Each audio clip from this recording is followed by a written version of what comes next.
chết rồi. Bác đã... À rồi rồi rồi rồi.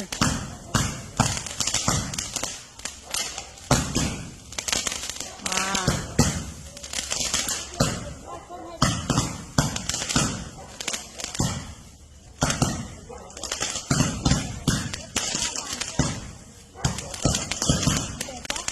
Đúng gần đúng là không thể quay được. Quá tuyệt vời. Quá tuyệt vời.